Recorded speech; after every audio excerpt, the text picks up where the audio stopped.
Hello मेरे प्यारे दोस्तों, मैं आप लोगों का Akshit and Aryan blog channel में बहुत बहुत स्वागत करती हूँ।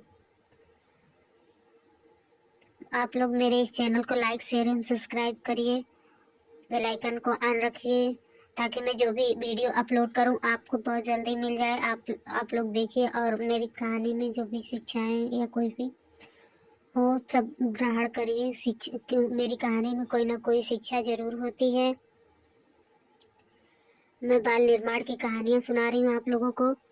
उसमें आज का शीर्षक है अंतः प्रेरणा। हमारे मन में जो उथल पुथल होती है उसके बारे में चर्चा किया गया है। परीक्षाओं के थोड़े ही दिन शेष रहे थे कि निकुंज बीमार पड़ गया। पूरे वर्ष भी वह ठीक से नहीं पढ़ा था। सोच रहा था कि 3-4 मास में तैयारी कर लेगा। अब इस आकस्मिक अस्वास्थ्य के कारण तैयारी का उतना भी समय ना बचा था। अचानक वो बीमार हो गया और ठीक नहीं हो रहा था, तो ज्यादा समय भी नहीं बचा था। वह परेशान हो उठा।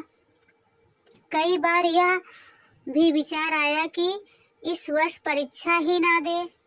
कहीं अनुत्तीर्ण हो गया तो सभी मजाक बनाएंगे। अभी तक वह द्वितीय श्रेणी में उत्तीर्ण हो आया था।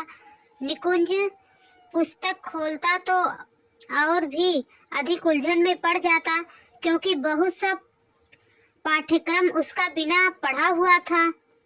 वह पुस्तक खोलकर भी ऊहापोह में उलझा रहता। धीरे धीरे परीक्षा एकदम समीप आ गई।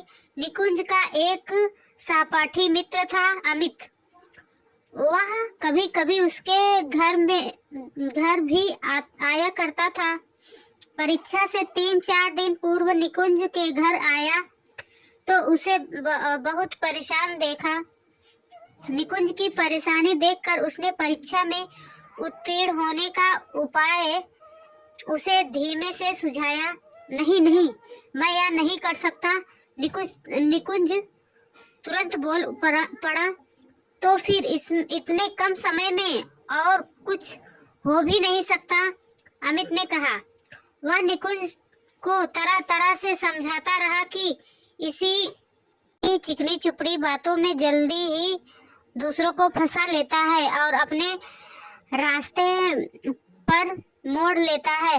परीक्षा से एक दिन पूर्व अमित ने नन्हे नन्हे अक्षरों में लिखे छोटे छोटे पर्चे निकुंज को पकड़ा दिए। यही नहीं, उन्हें रखने, निकालने, प्रयोग करने का पूरा ढंग समझा दिया। अगले दिन परीक्षा में 4 प्रश्न तो निकुंज के पढ़े हुए आए थे, परंतु 10 नंबर का एक प्रश्न बिना पढ़ा हुआ था। इसके बाद वह पहले पढ़े हुए प्रश्नों का उत्तर लिखने लगा, परंतु उसका मन अस्थिर था। वह बीच बीच में अपने नकल करने वाले मित्र की ओर देखता जाता था कि वे कैसे यह कार्य कर रहे हैं। अनेक बार कक्ष निरीक्षक संदेह होने पर उनके पास जाते और तलाशी लेते। दूसरे के पैंट बुशर्ट की तलाशी ली जा रही थी, पर घबराहट निकुंज को होती। कक्ष निरीक्षक उसके निकट भी आता तो दिल की धड़कन तेज हो जाती। साथ ही चोर निगाह से वह यह भी देख रहा था कि नकल के पर्चे का प्रयोग करने वाले पास बैठे उसके साथी को कितनी परेशानी हो रही है। वह कभी पर्चे को छिपा रहा था तो कभी कक्ष निरीक्षक की गतिविधियों को देख रहा था। इसी चक्कर में उसका मात्र एक प्रश्न ही हो पाया था, जबकि दूसरा लड़का 3 प्रश्नों के उत्तर दे चुका था। तुम्हें सारे प्रश्न आते हैं? यस, उसके साथी ने पूछा। निकुंज के ना कहने पर उसने उसे भी नकल के पर्चे निकालने का संकेत दिया, पर अपने नकल करने वाले साथियों की स्थिति देखकर निकुंज का मन गलत करने का ना हुआ। वह 4 प्रश्नों के उत्तर देकर चुपचाप बैठ गया। उसके साथी ने इशारा किया कि बाहर जाकर देख आए। वह बाथरूम का बहाना करके गया और कागज निकाल कर खोले, पर उसकी यह समझ में नहीं आया कि वहां अंधेरे में वह इतनी जल्दी कैसे उस प्रश्न का उत्तर याद कर ले। उसका मन उसे धिक्कारने लगा कि यदि पढ़ने में थोड़ी सी भी परिश्रम किया होता तो आज यह कठिनाई न होती। तभी उसे याद आया, कॉलेज के दीवार पर सद्वाक्य लिखा हुआ था, ईमानदार होने का अर्थ हजारों मनकों में अलग चमकने वाला हीरा। उसने अपने मन को दृढ़ किया, बेईमानी न करने का संकल्प किया और नकल के कागज वहीं फेंक कर वापस कमरे में आ गया। उसे जितना उत्तर आता था अपने मन से लिखने लगा। बाहर निकल कर उसके साथियों ने उसका खूब मजाक बनाया, उसे डरपोक और दब्बू भी कहा, पर अगले दिन से वह किसी भी प्रकार से नकल करने के लिए तैयार नहीं हुआ। उसने स्पष्ट कह दिया कि जितना उसने पढ़ा है उतना ही लिख आएगा, चाहे उत्तीर्ण हो या अनुत्तीर्ण, चाहे फेल हो जाए या पास हो जाए। नकल करके अंक पाने से योग्यता तो नहीं बढ़ जाएगी। उसके साथी उसका मजाक बनाते हुए चले गए। नकल करने वाले छात्रों के समूह से कुछ पकड़े गए। उन्हें पकड़े जाते देखकर निकुंज का मन कांप उठा। कहीं मैं भी पकड़ लिया जाता तो किसी को मुंह दिखाने लायक न रहता, उसने मन ही मन कहा। परीक्षा फल आया तो निकुंज द्वितीय श्रेणी की में पास हो गया।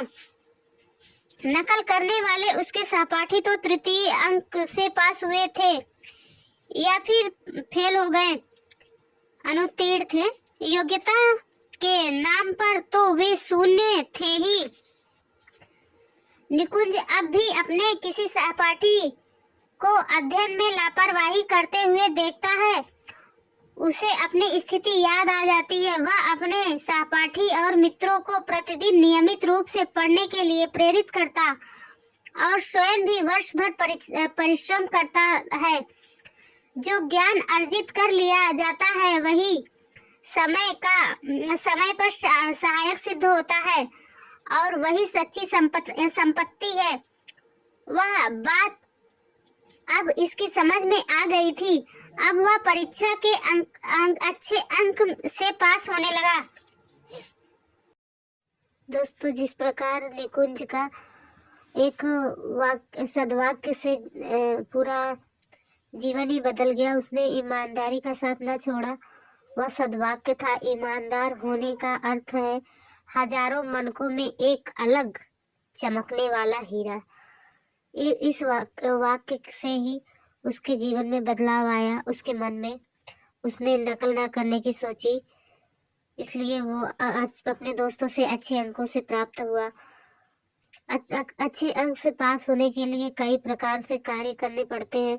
इधर उधर ध्यान भटक जाता है तो जी हाँ दोस्तों, अगर कोई चीट लेके बैठा रहता है ना तो इधर उधर ध्यान भटक जाता है, तो इधर उधर देखता रहता है, कोई देख तो नहीं रहा है कैसे क्या, तो दिमाग इधर उधर भटकता है, तो एकाग्र नहीं हो पाता, तो क्वेश्चन लिखने में भी दिक्कत होती है, कई प्रकार से परेशानी होती है। इसलिए आप लोग मन से पढ़िए और परीक्षा अच्छे से दीजिए, पास हो जाइएगा। अपने ऊपर कॉन्फिडेंस और विश्वास रखिए और मेहनत से पढ़िए, आगे बढ़िए। आशा है आप लोगों को ये वीडियो बहुत पसंद आई होगी। Thanks for watching this video. आप लोग का अच्छे तैनारियम ब्लॉग चैनल में बहुत बहुत स्वागत है। आप इस वीडियो को लाइक शेयर एवं सब्सक्राइब करिए। धन्यवाद।